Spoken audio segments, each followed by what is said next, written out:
Semana Santa. Pero sabemos que lamentablemente para muchos no es una Semana Santa. Muchos hablan de las Semanas Santas aún sin entender su significado y, como dije, sus implicaciones. ¿Y qué significa esa Semana Santa? Y sin duda es fácil convertirla en una tradición, como a lo largo de todos los años los hombres lo han convertido en una tradición. Está allí en el calendario, marcado en rojo como un feriado, marcado en rojo como alguien que disfruta el descanso sin duda de su trabajo laboral tal vez, pero tal vez eso marcado en rojo no ha marcado nuestros corazones, porque tal vez no hemos entendido la implicancia de lo que llamamos Pascua o Semana Santa. Y déjenme decirle, hermanos, que estos días no fueron diseñados para recordarnos a distancia lo que ha pasado, sino para que nosotros podamos reflexionar y para que nosotros nos detengamos y pensemos su significado. Especialmente con lo que respecta al viernes y al domingo, en esos momentos claves donde vemos el inicio de los sufrimientos de nuestro Señor, donde vemos la cruz, donde vemos todo lo que ha sucedido en esos 3-4 días y también a lo largo de la semana, como veremos en un momento, y que ha concluido y ha culminado en la cruz. Pero sabemos que no terminó allí, no concluyó allí, sino en una resurrección, y ese va a ser el destino de la humanidad. Hermanos, déjenme decirle que cada evento que ocurrió durante esta semana es un peso y es una carga y tiene un valor y es la fuente de nuestra creencia. Porque como dice Pablo, si Cristo no resucitó, vana es nuestra fe. Nosotros vivimos una fe que creemos en Jesucristo, pero nuestra cristiandad o religiosidad, si puedo llamarla así, de haber creído en Jesús, si Jesús no hubiera resucitado, nada tendría sentido. E iríamos todos al infierno y no habría esperanza. Pero esto que estamos hablando, lo que ocurrió en esta semana, ¿qué significa para nosotros? La manera en que Jesús enfrentó la traición, cómo Él se entregó voluntariamente a sufrimiento, cómo venció la muerte misma. Esto tiene algo que decirnos para nosotros. Esto tiene que ver algo con nuestra fe. Y quizá nos podríamos preguntar algo crucial, que sin duda debemos hacerlo no esta semana, sino todos los días. ¿Qué repercusión tiene la cruz en mi vida? ¿Qué repercusión tiene la resurrección de Cristo en mi vida? ¿De qué manera mi vida refleja lo que verdaderamente significó esa semana? ¿De qué manera? Por eso lo que hoy veremos no es un pasaje específico como acostumbramos, sino poder meditar y recordar en algunos pensamientos con respecto hacia lo que ha sucedido en esta semana hasta la muerte y la resurrección. Y tengo 3 puntos en esta mañana y el primero que quiero que pensemos es: aquellos que aclamaron Hosana fueron los mismos que le crucificaron. ¿Quién es el rey al que aclamamos? Mateo 21:9, acompáñenme allí por un momento. Mateo capítulo 21, versículo 9. Mateo 21, versículo 9.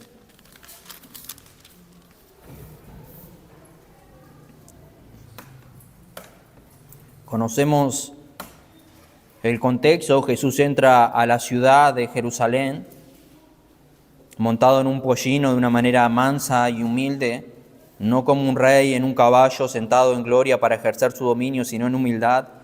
Y dice, versículo 9, y la gente que iba delante de él y la que había detrás aclamaban diciendo: Hosana al Hijo de David, bendito el que viene en el nombre del Señor, Hosana en las alturas. Bendito el que viene en el nombre del Señor, Hosana en las alturas.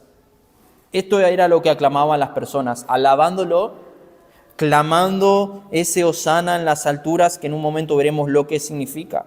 Pero no solamente esto, podemos decir, trajo gozo supuestamente a aquellos que lo clamaban, sino, como era de esperarse, irritó profundamente a las autoridades religiosas, escribas, fariseos, como dice la Escritura, quienes no toleraban que Jesús se llame el Mesías, que Jesús se llame a alguien que supuestamente Él, como decía Jesús, era el Rey de Reyes. Pero ellos no lo creían, pero sí es el Rey. Alguien que fuera proclamado como su Rey, que venía de Galilea. Algunos fariseos estaban indignados y si nosotros vemos en el contexto, dice que en Mateo, que le pidieron a Jesús que hiciera callar a sus discípulos. Y Lucas nos dice que Él respondió, hablando de su reinado y su señorío sobre toda la creación, le dijo: si estos callaran, dice Lucas 19:40, las piedras clamarían. Si estos callaran, las piedras clamarían. Hermano, y esto sucedería porque aunque los hombres no reconocieran que Él es el Rey, que Él es el Creador, que entrando por esas puertas de la ciudad de Jerusalén, las piedras sí lo iban a reconocer como su Creador. Las piedras sí lo clamarían. Como leemos al principio, la creación lo alabe con gozo, la humanidad lo alabe con gozo, el mundo entero proclame que Él es el Señor, el Rey de Gloria. Pero la pregunta, hermanos, es que yo me quiero enfocar en primer punto en esta mañana. ¿Por qué estas mismas personas que lo alababan un día, el primer día de la semana, una semana después, gritaban crucifícalo? Estas mismas personas que alababan Hosana al Hijo de David, bendito el que viene en el Señor, una semana después estaban gritando algo, pero totalmente contrario. Crucifíquenlo, crucifíquenlo. Y la pregunta es ¿por qué? La pregunta es ¿por qué? Y eso suena doloroso. Y yo me preguntaba, ¿qué sucedió en el corazón de esas personas? ¿Qué sucedió en el corazón de aquellas personas? ¿Cuántos de ellos, hermanos, comieron pan? ¿Cuántos de ellos comieron peces? ¿Cuántos de ellos fueron sanados por Él? Y ahora crucifíquenle. ¿De verdad? ¿De verdad hubo ese cambio en esas personas? ¿Cuántos habrán visto su ternura, su bondad y simplemente gritaban al final, danos a Barrabás, a Él no lo queremos, crucifícalo? Este versículo, hermano, marca el inicio de la Semana Santa. Lo podríamos haber visto claramente el domingo pasado. Jesús entra a la ciudad de Jerusalén y es recibido como rey. Pero su misión, déjenme decirle que era mucho más profunda que ser el rey. De ellos, hablando físicamente, en ese momento Él fue para ir a la cruz por amor a tu alma. Por amor a tu alma. La Biblia nos dice que Él es el verdadero rey, que Él tiene un reino que no es terrenal, sino eterno. Y ellos no lo habían podido comprender. Alguien dijo, el rey que el pueblo aclamaba no venía para establecer un reino terrenal, sino a conquistar el pecado y la muerte mediante su propia sangre. Su propia sangre. Para ellos, hermanos, el Mesías prometido no era un siervo enviado por Dios para redimir a la humanidad de sus pecados, sino un líder político que los librara de la opresión de Roma. Por eso cuando descubrieron que Jesús no era como ellos esperaban, no era el rey que ellos esperaban, dejaron de alabarlo y clamaron por crucifíquenlo. Y ese rechazo sin duda evidenció que nunca lo habían recibido como el Hijo de Dios, el Dios encarnado, el profeta, el sacerdote, el rey, aquel que iba a venir a librarlos de la condenación eterna. No, ellos querían otro rey, ellos querían otro líder político. Y lamentablemente, hermanos, el pueblo reconoce la necesidad. Hosana, Hosana que viene en el nombre del Señor. Pero no han entendido el motivo específico. No han entendido de todo la salvación. El mismo que reciben con palabra, días después lo rechazan. ¿Por qué? Porque la salvación que trae no encaja con las expectativas de ellos. No encaja con lo que ellos esperaban. Por eso el grito que dieron era correcto, Hosana al Hijo de David, aquel que nos puede salvar.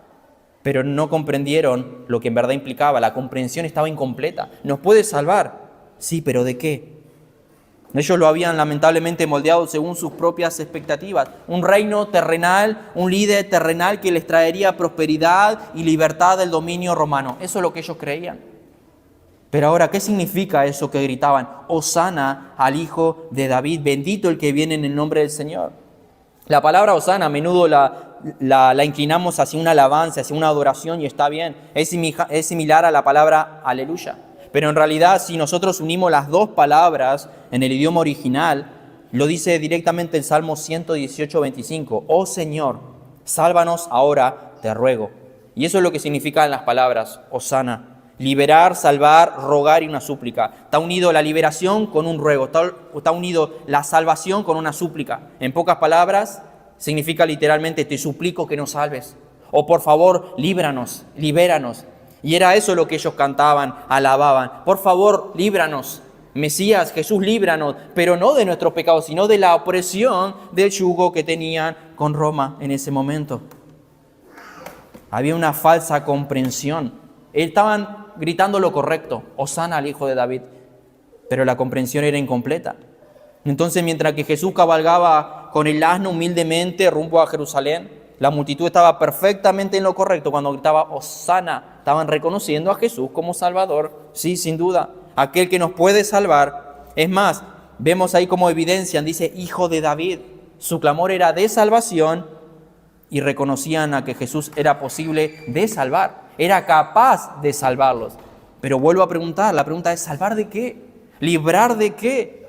Y hermanos, nosotros miramos hacia allí y vemos que hubo una falsa comprensión de la salvación. Y déjenme decirle que eso no quedó hace 2000 años, sino que se ve hoy en día. Hoy en día la gente, al igual que el pueblo de Israel, ellos entendían que los iba a librar de la presión de Roma, como dije, como la gente de hoy lo alaba, lo busca, tal vez le canta para que le quite una enfermedad, para que Dios los prospere económicamente, los libre, los salve de ciertas situaciones, pero nunca apuntan a la liberación del pecado, como el pueblo de Israel tampoco lo hizo. Muchos quieren, hermanos, un Dios, un Salvador, conforme a como muchos quisieran que fueran. Ellos esperaban un Salvador, alguien que los libere de cierta manera, pero se dieron cuenta que no era el que ellos esperaban. Pero ellos tenían una comprensión incorrecta de lo que ellos en verdad necesitaban ser liberados. Y no era de la opresión de Roma, no era del yugo que tenían por encima, con encima de Roma, sino de la opresión y el yugo que tenían esclavizados al pecado. Y ellos no lo entendían. No lo entendían. Por eso al decir Hosana la gente estaba clamando por la salvación y es exactamente por la cual y la razón correcta por la cual Jesús vino, para ir a la cruz del Calvario. Y yo quisiera que nos hagamos algunas preguntas, hermanos. 2000 años después debemos hacernos esta pregunta: ¿en cuáles de estos dos grupos nos encontramos? ¿Reconozco que Jesús lo reconozco como un rey humilde que vino a salvarme, o he formado un rey en mi propia mente, según mi semejanza, según mis expectativas personales?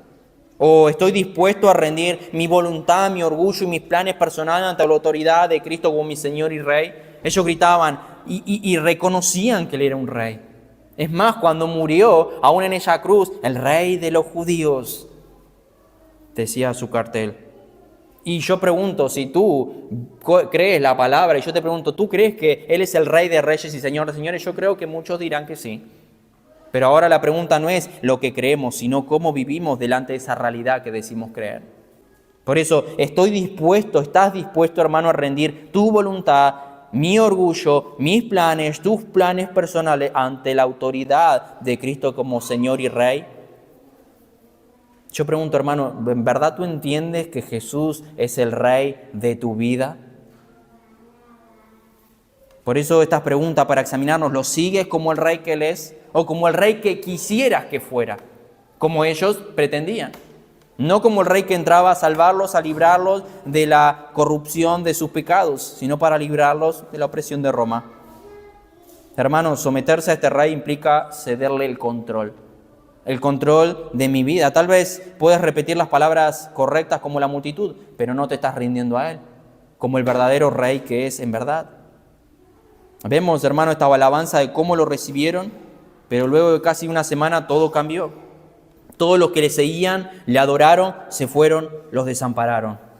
Y ese es mi segundo punto. Y comenzaremos con aquellas personas que lo empezaron a negar, el beso que abrió el camino a la cruz. Lo siguiente que quiero que veamos es lo que sucedió en el huerto de Getsemaní. 3 puntos. Primero, cómo comenzó, todo contentos, todo alabándolos. Después, el punto crucial del sufrimiento de Jesús y luego la resurrección.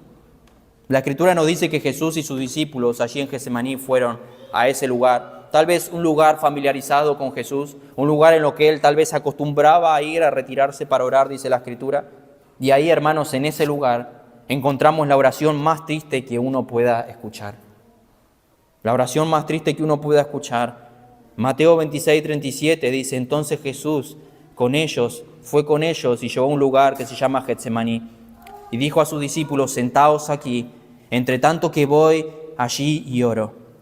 Y tomando a Pedro y a los dos hijos de Zebedeo, comenzó a entristecerse y a angustiarse en gran manera.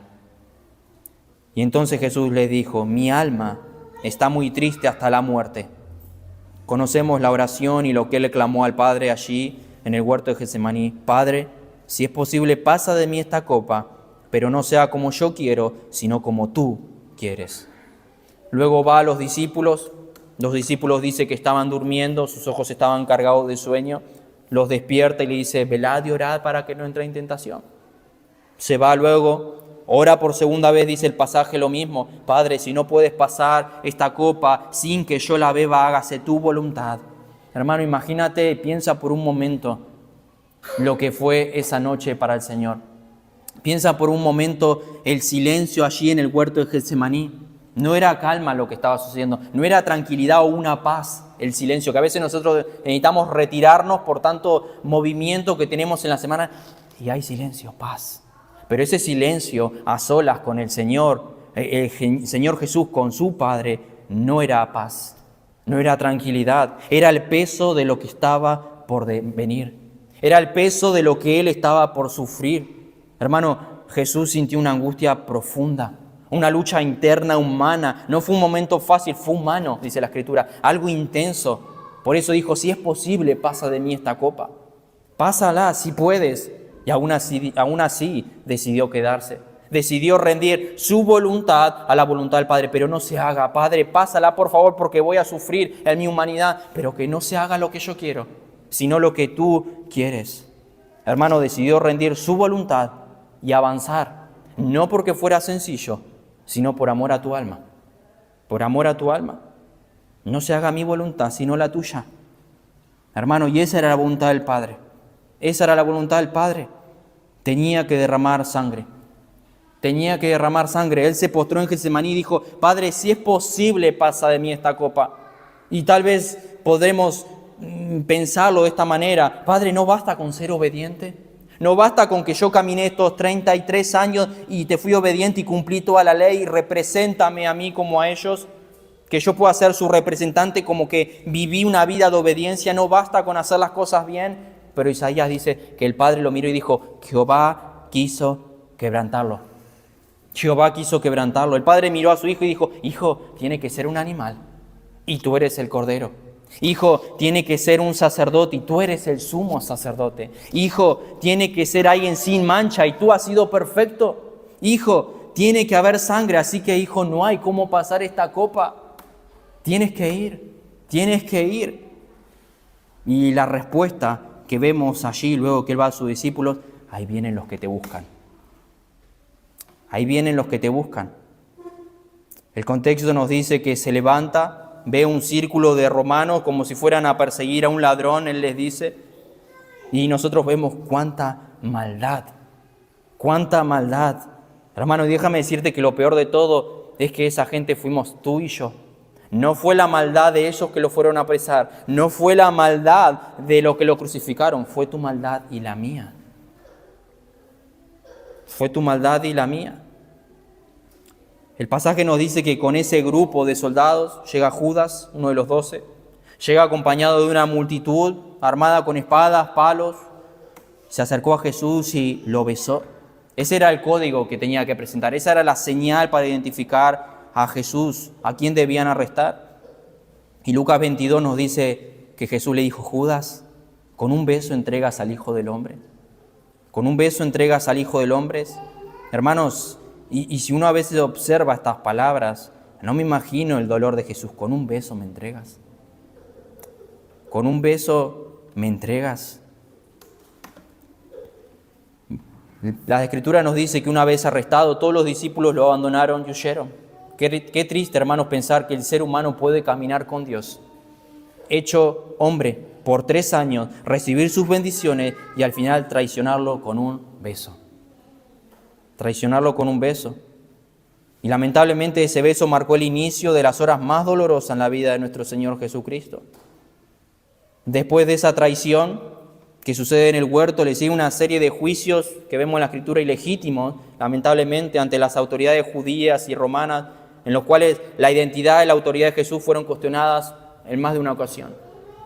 Pasó por varias personas, por Pilato, por Herodes, finalmente regresó ante Pilato, pero la Escritura es clara, ninguno de ellos fue hallado culpable. Entonces, ¿por qué murió? ¿Por qué lo castigaron? ¿Por qué fue crucificado? Es más, Pilato dice en Lucas 23 que quería ponerlo en libertad porque ni él ni Herodes habían encontrado delito en él. La Escritura nos dice, hermanos, que durante uno de los juicios de las autoridades judías, Pedro logró entrar hasta el patio del sumo sacerdote. ¿Se acuerdan esa sección? Estando allí, una criada lo reconoció y le dijo: tú también estabas con Jesús, el Galileo. Pero él lo negó delante de todos. No sé de qué hablas, dice Mateo. Luego otra criada, otra persona, lo señaló como uno de los que andaban con Jesús el Nazareno. Pero él por segunda vez dijo: no lo conozco, yo no conozco a ese hombre. Pero fue confrontado una tercera vez y entonces comenzó a maldecir y a jurar: yo no conozco a ese hombre. Y al instante cantó el gallo. Cantó el gallo. Tal como Jesús había dicho, Pedro, recordando sus palabras, dice el texto, salió fuera y lloró amargamente. Y me gusta cómo lo menciona Lucas, dice que el Señor se dio vuelta y lo miró y enseguida cantó el gallo. Pedro lloró amargamente. Imagínate la mirada de Jesús mirando a aquel que lo había amado, estaba dando su vida, y esa mirada de: me traicionaste.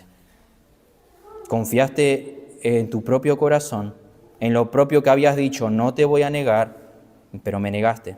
No me imagino, hermanos, lo que habrá sido esa mirada, pero es increíble y lamentablemente pensar que podemos tener un corazón tan malvados de ser capaz de engañar a alguien que nos ha amado incomprensiblemente. Hermano, tú puedes amar a tu esposa y engañarla, tú puedes amar a tu hijo y que tu hijo el día de mañana te aborrezca, un montón de cosas, pero sabemos que es un amor cambiante, sabemos que es un amor de pecador contra un pecador, pero negar a aquel que nos ha amado con un amor incomprensible, un amor que no cambia, un amor así como el Padre lo demostró en el Hijo. Su único Hijo lo envió a morir en la cruz del Calvario por gente no buena, sino por todas las personas que vengan a tu mente que pueden hacer perversidades, que pueden hacer cosas atroces, por esas personas.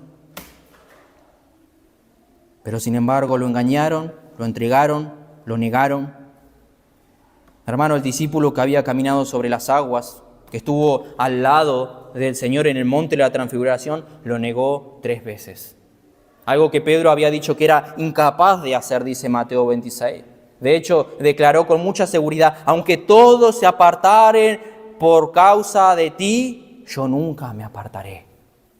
¿Cuántas veces le ha hecho ciertas promesas al Señor? Señor, esta es la última vez que lo hago. Esta es la última vez que miro esto. Esta es la última vez que digo esto. Esta es la última vez que pienso así. Esta es la última vez que te cambio por esto. Pero uno lo vuelve a hacer. Ese es nuestro corazón, hermanos. Tendemos a decir a veces: ¿cómo Pedro llegó a negar a Jesús? Y yo me preguntaba eso. ¿Cómo Pedro llegó a negar a Jesús? ¿Por qué lo hizo? Después de decir: iré contigo hasta la muerte si es necesario, ¿por qué lo hizo? ¿Y qué podemos ver en Pedro? ¿Por qué lo habrá hecho? Tal vez temor a los hombres, puede ser. Falta de fe, puede ser. Inmadurez, puede ser. Y podemos decir estas cosas de Pedro, de cómo lo ha negado, no una vez. Pedro, ¿por qué lo negaste? 3 veces, ni siquiera una. Ahora la pregunta es, hermanos, ¿cuántas veces has negado tú al Señor? ¿Cuántas veces has negado al Señor? Y no con meras palabras. Si te preguntan: ¿crees en Jesús? No, no creo en Jesús. Yo no tengo nada que ver con Él, como dijo Pedro. Pero tal vez no con palabras, sino con acciones en tu vida.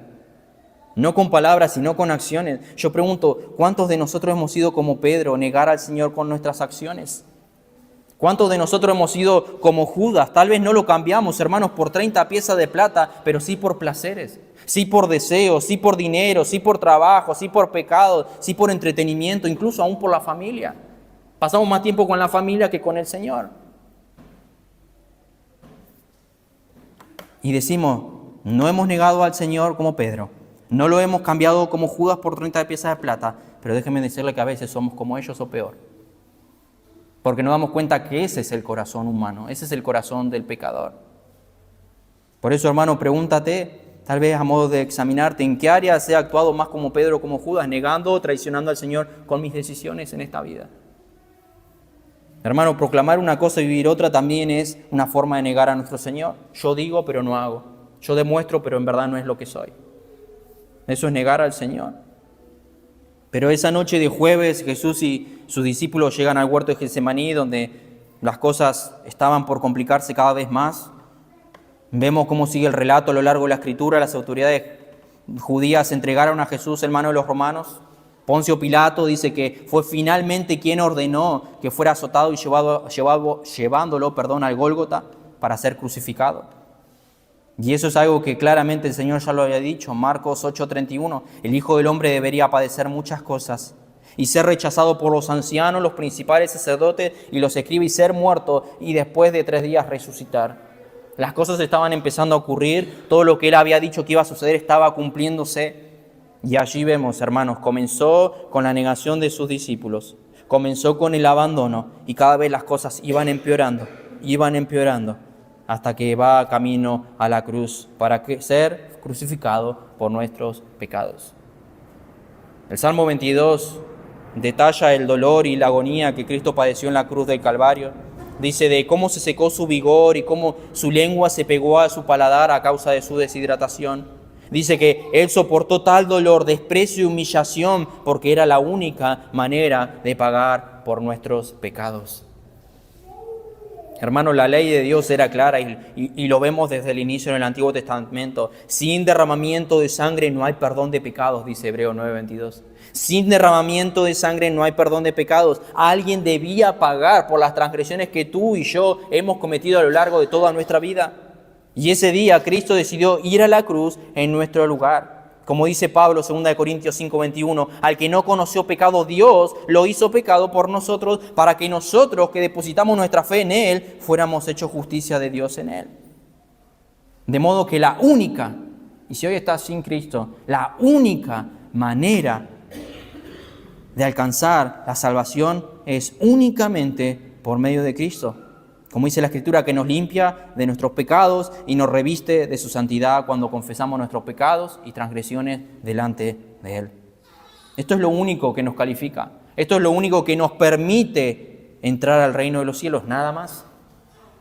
Pero hablando, hermanos, acerca de su sufrimiento, ¿se acuerdan la Pascua? En el Antiguo Testamento, Éxodo 12, dice que por medio de Moisés, Dios dice por medio de Moisés a su pueblo que debe tomar un cordero, dice allí los pasajes de Éxodo, sin defecto, y tomarán de la sangre y lo pondrán en los 2 postes y en el dintel de las casas que lo han de comer. Éxodo 12:12. ¿Y por qué Dios pasó por todas las casas e hirió, mató a todo primogénito del pueblo de Egipto? El pueblo que no era de Dios. Pero no tocó a los que tenían la marca, a su pueblo. ¿Por qué? Porque alguien ya había muerto por ellos. Ese cordero que ellos debían comer esa noche, ese cordero que ellos habían sacrificado a modo de mirar hacia Jesús, ya había sido muerto por ellos. Era el cordero que habían sacrificado, que habían pintado su sangre en el marco de la puerta.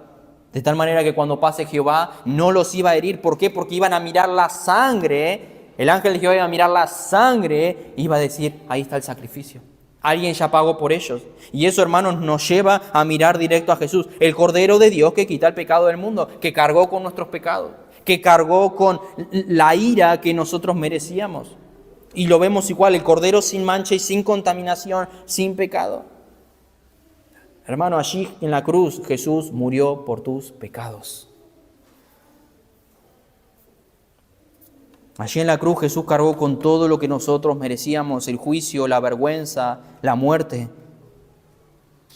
En ese madero, hermanos, Dios venció para siempre lo que nosotros no hubiéramos podido vencer nunca, el pecado, la muerte y Satanás, dice la Escritura, en la cruz del Calvario.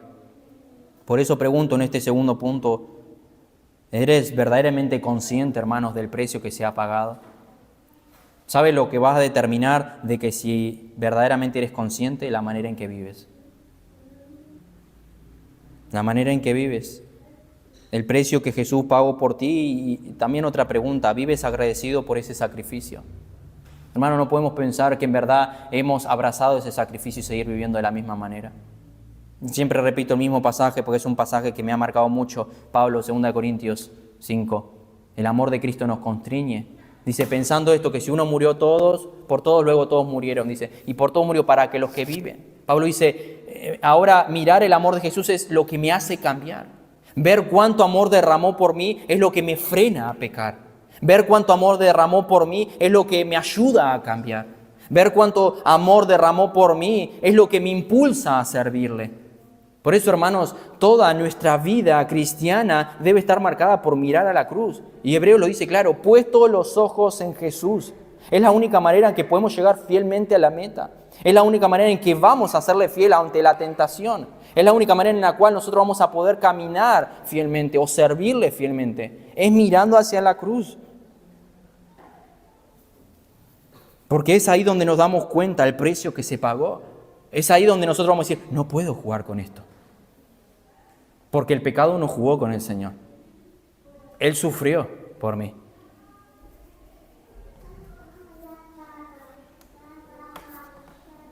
Lo último, hermano, que quisiera que veamos para examinarnos y pensar en esta mañana es lo que sucedió luego de la muerte. Sabemos lo que sucedió, hubo una resurrección, pero quisiera que meditemos por último punto y vamos concluyendo. Lucas 24, 5 al 6. Vamos allí por un momento, Lucas capítulo 24.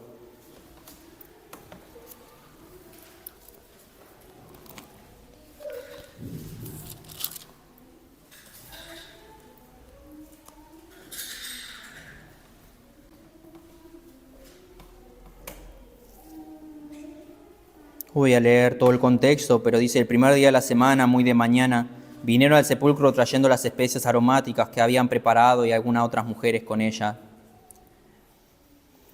Y hallaron removida la piedra del sepulcro y entrando no hallaron el cuerpo del Señor Jesús.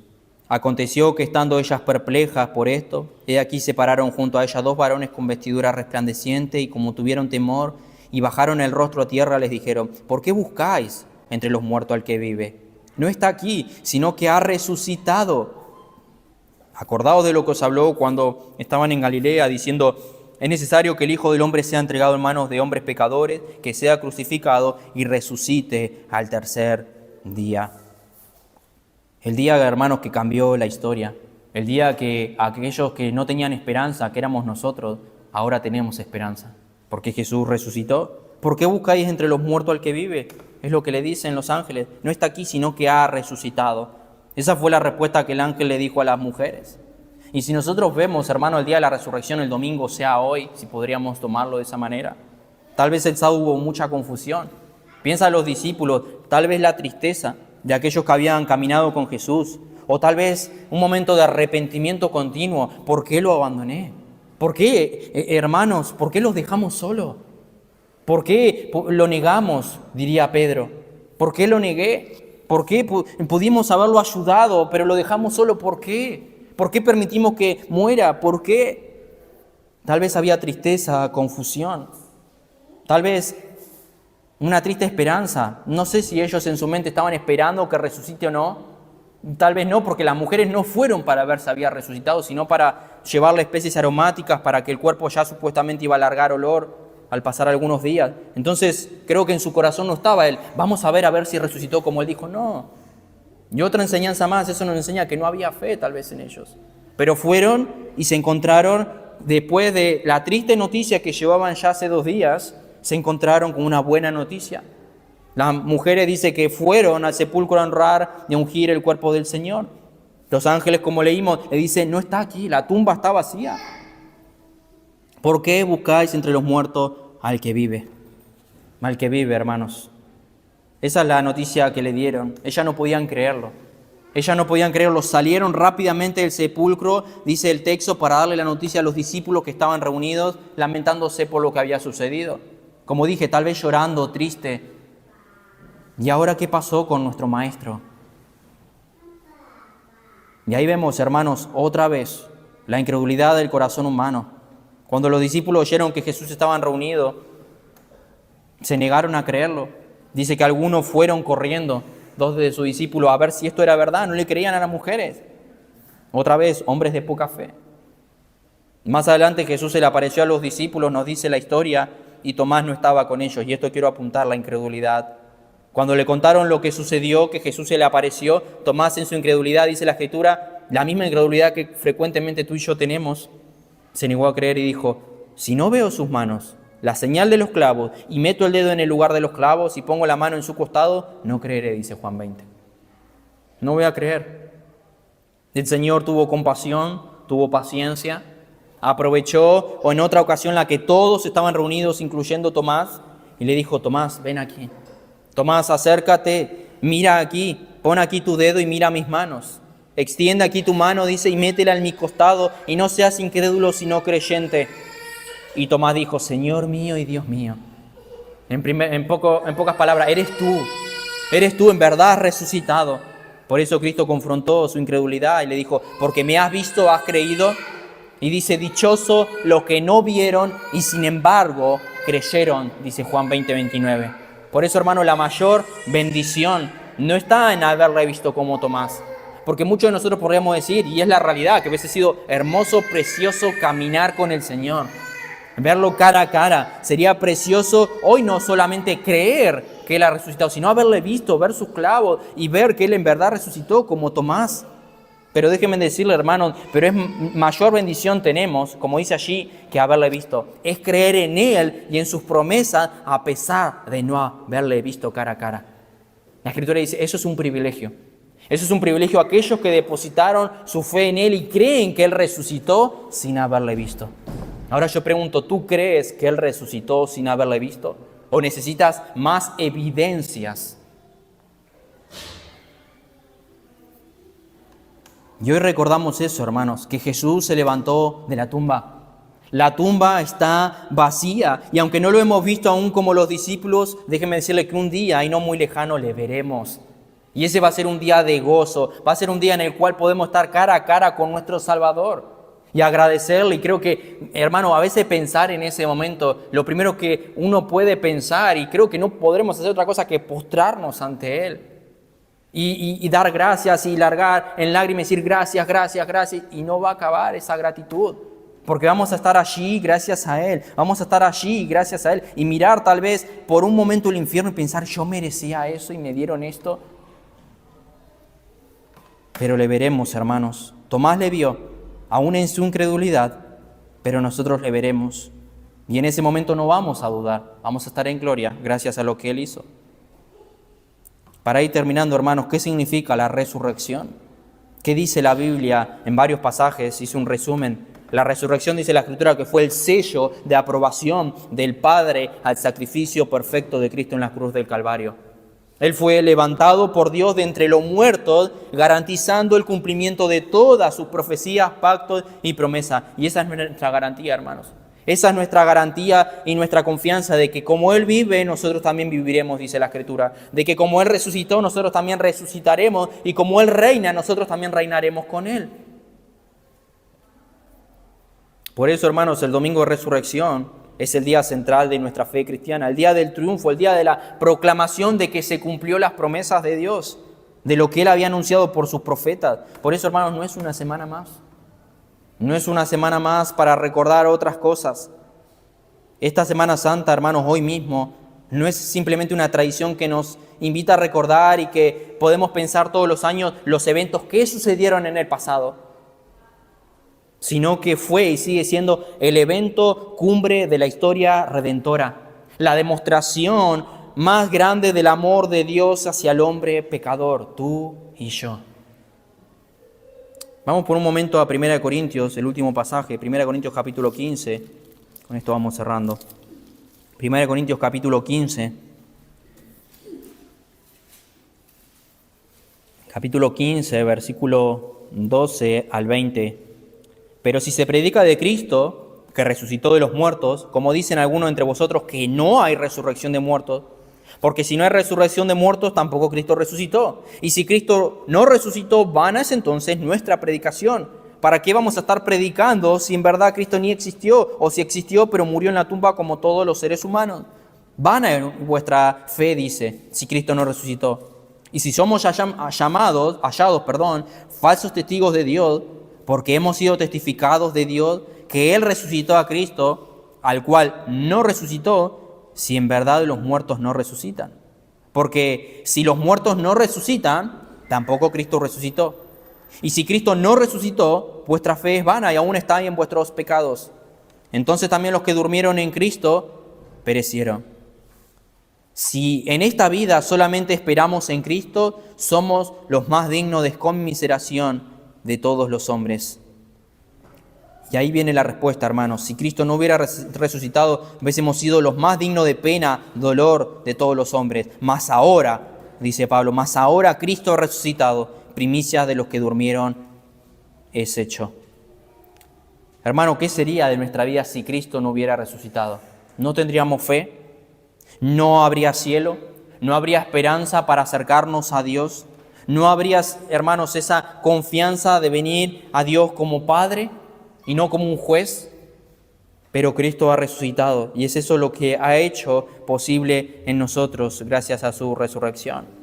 Como conclusión, hermanos, ha llegado el momento de tomar una decisión. Tú puedes hoy gritar, Hosana, Hosana al Hijo de David, Hosana el domingo, los días domingos, pero crucificarlo con tu vida durante la semana. Aún con tus acciones, como dijimos, recuerda que fueron las mismas personas. ¿Qué te impide o por qué no puedes pensar que tú podrías hacer lo mismo? Negarlo como Pedro, venderlo como Judas, no creerle como Tomás. Hermano, que esto sirva de ejemplo para que no suceda en nosotros. Porque en cuanto no nos demos cuenta, ya lo hicimos. Por eso el hecho de estar alerta y atento y velad y orad, como dijo el Señor, para no entrar en tentación, porque tarde o temprano puede suceder con ustedes, negarlo, venderlo, cambiarlo por algo, no creer en alguna de sus promesas como Tomás. Pero si hoy no conoces a Cristo, déjeme decirte que hoy Cristo sigue llamándote a responder con fe. A responder con fe y entrega absoluta a su voluntad. Vimos un rey que entraban y lo alababan. Un rey que la Escritura menciona que tú debes entregarle tu vida a Él, para que Él tenga el control de tu vida.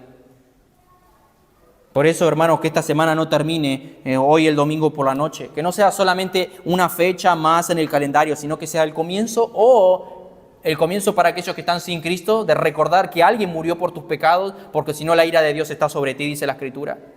Pero si crees en Él, puedes tener vida eterna a todo aquel que en Él cree. Por eso puede ser el comienzo o el reinicio, hermanos. El reinicio de una vida rendida, agradecida y apasionada entrega al Rey que venció la muerte por ti. Hermanos, recordar lo que Jesús hizo por nosotros, como dije al inicio, no es una fecha más. Debe impactar en nuestras vidas. Debe impactar lo que Él hizo por nosotros. Si en verdad decimos que hemos creído en Él. Porque Él vive, tú vivirás. Porque Él resucitó, tú también resucitarás. Porque Él reina, tú también puedes reinar con Él.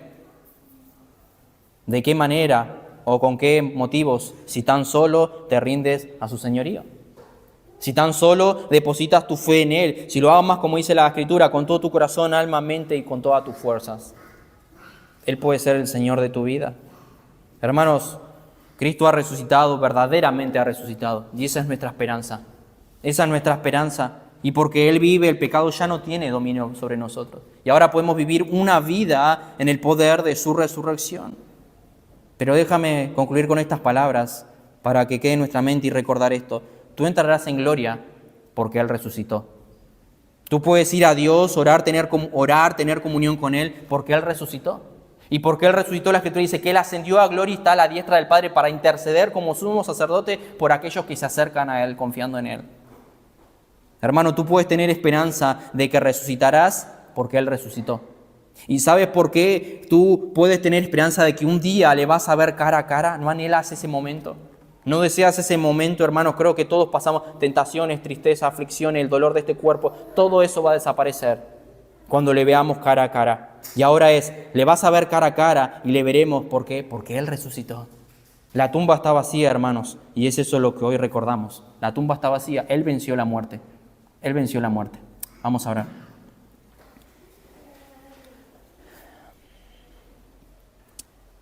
Padre, gracias te damos por las promesas que encontramos en tu palabra. Gracias porque sin duda son esas promesas las cuales tenemos que aferrarnos, abrazarnos para vivir a lo largo de esta vida, en nuestro caminar cristiano, las cuales nos animan, nos sostienen, nos alientan, Señor, a seguir caminando esta carrera que tenemos hacia adelante. Y sabemos que el tiempo que resta es corto, como dice tu palabra. Sabemos que tú puedes venir hoy mismo, Señor, y anhelamos que pronto vengas a buscar a tu pueblo. Pero el tiempo que resta, el tiempo que permanezcamos en esta tierra, ayúdanos a vivir a la luz de la eternidad. Que podamos, Señor, en primer lugar, reconocer a Jesús como el Rey de nuestras vidas. Aquel que entró por las puertas, Señor, para reinar supuestamente ellos que lo alababan, que así como en el momento que Jesús entró en nuestro corazón, en nuestra vida, que pueda reinar todo lo que somos. Señor, sabemos que muchas veces cuesta entregar todos nuestros deseos a Él, rendirnos, Señor, por completo a ti. Por eso te pido que nos ayudes como iglesia, como tus hijos, para entregar todo, Señor, a tu autoridad, a recordar que tú eres el Rey que gobierna nuestras vidas y no tener un corazón rebelde a esa autoridad. Oramos, Señor, que nos guardes, como sucedió con los discípulos, con Pedro, que te negó, con Judas, que te entregó, con Tomás, que no creyó. Que ayúdanos y guárdanos a no ser como ellos, que a lo largo de la semana, Señor, no te cambiemos por otras cosas, que a lo largo de la semana, Señor, no nos queramos identificar contigo, sino que podamos ser luz, sal en este mundo. Y por sobre todo, Señor, a creer en tus promesas, que si tú has dicho que va a suceder, sucederá, que si tú has dicho que ibas a estar con nosotros, estarás, no como Tomás que dudó en la resurrección.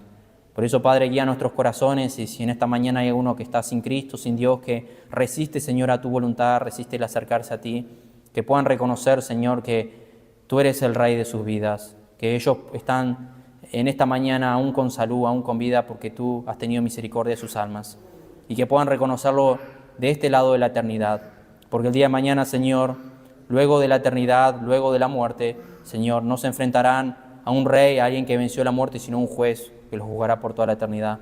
Por eso, Padre, obra en los corazones en esta mañana y que podamos mirar esa tumba vacía en la cual vemos el poder de Dios, la manera en que Cristo venció la muerte, pero también la esperanza de que, así como Él venció, ahora está para interceder por nosotros a la diestra del Padre. Que podamos gozarnos, Señor, en esos eventos, que podamos recordar esos eventos, pero como he mencionado, no solamente recordarnos, sino que esos eventos marquen nuestro corazón, marquen nuestras vidas. Pedimos, Padre, tu bendición en el nombre de Jesucristo. Amén.